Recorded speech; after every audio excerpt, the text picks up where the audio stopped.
আজ প্রদেশ কংগ্রেস ভবনে অনুষ্ঠিত হল প্রদেশ কংগ্রেস লিগ্যাল ডিপার্টমেন্টের গুরুত্বপূর্ণ বৈঠক। বৈঠকে উপস্থিত ছিলেন সেলের সংগঠনের চেয়ারম্যান আইনজীবী হরেকৃষ্ণ ভৌমিক, ত্রিপুরা বার অ্যাসোসিয়েশনের সভাপতি পৃথা দেবপাল, প্রদেশ কংগ্রেস সভাপতি আশিস কুমার সাহা, সাধারণ সম্পাদক প্রশান্ত সেন চৌধুরী, বিধায়ক সুদীপ রায় বর্মন, গোপাল চন্দ্র রায়।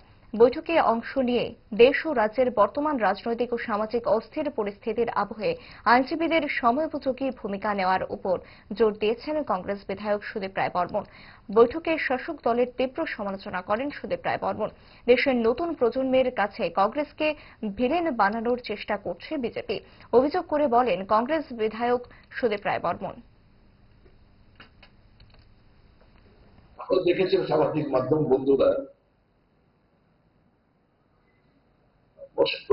দিল্লির প্রেস ক্লাব না কোন একটা প্রেস ক্লাবে নরেন্দ্র মোদীকে রাম বানিয়ে পুজো অর্চনা করছে। এগুলো আপনারা দেখেছেন তো সামাজিক মাধ্যম।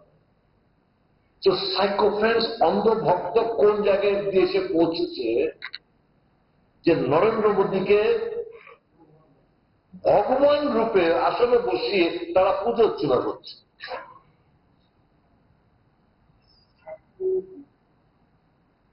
দেশের ইতিহাস,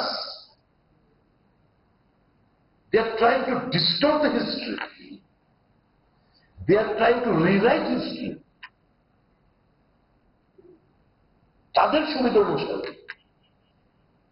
এই যে একটা ইদানিংকাল আপনারা দেখেছেন বন্দে মাতরম নিয়ে একটা ডিবেট সারা দেশের মধ্যে বয়ে যাচ্ছে।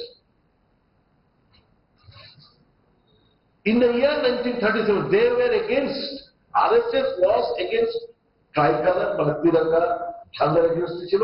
এখন তিরঙ্গা ঘর ঘর তিরঙ্গার পক্ষে সওয়াল করছে। Just for their petty gains, they want to prove that they're nationalists.